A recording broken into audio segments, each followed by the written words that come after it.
لقاؤنا اليوم أيها الأصدقاء مع دالة أولى تحدد تكرار الرقم أو عدم تكرار الرقم، والدالة الثانية التي تحدد عدد الخانات الموجودة في خلية معينة. معكم المختص في برنامج إكسل جورج قصقصة. لنبدأ مع بعض. لدينا هذا الجدول البسيط الذي تم إدخال فيه أرقام. يوجد تكرار في هذه الأرقام. نلاحظ أن الدالة الأولى التي هي لي تعطي أن عدد الخانات 12. نلاحظ أن جميع الأرقام الموجودة أخذت الدالة 12، الناتج من الدالة 12. أما العمود B الذي يحتوي على الدالة الثانية التي هي count if، التي تقوم بالتحسس بأن هذا الرقم هل هو متكرر في كل هذا المجال. الناتج كان نعم، يوجد رقمين متشابهين، ما عدا أول رقم لا يوجد تشابه.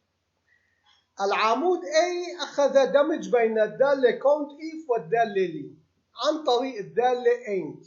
في هذه الحالة عندما تحقق true هنا و true هنا، فإذا تعطي النتيجة true. بهذه الحالة نلاحظ أن السطر الثاني تحقق true في الأول لكن لم يتحقق true في الثاني، فإذا هنا الدالة إنها true، في الناتج إنها 12 صح، لكن الكاونت if هي لم تكن أصغر من 2، لذلك أخذت ناتج الend false. في هذه الحالة حصلنا على 4 false و1 true، وهذه العلاقة المفيدة جدا تم وضعها في التحقق من الصحة ضمن الصيغة الخاصة فيها. وبهذا المستخدم عندما يتم إدخال أي رقم ويضغط Enter تتحسس الإكسل بأن إذا كانت عدد الخانات أقل أو إذا كان يوجد تكرار في هذا العمود. لنذهب ونلاحظ الملف التجريبي. إننا عندما نكتب الآن هذا الرقم نلاحظ هذه هي الرسالة لأنه لم يتحقق الشرط الأول.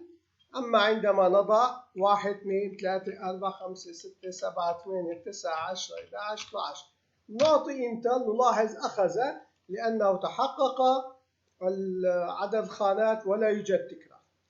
أما هنا عندما نأخذ لنفترض نسخ لهذا المحتوى وإعادة لصقه في هذا المحتوى وننقر انتر، نلاحظ لم يوافق عدد الخانات صح لكن يوجد تكرار. في هذه الحالة الدالة مفيدة جدا في عملنا كمحاسبين. أرجو أن تستفيدوا من هذا الدرس. نلتقي غدا إن شاء الله في معلومة جديدة بأمان الله.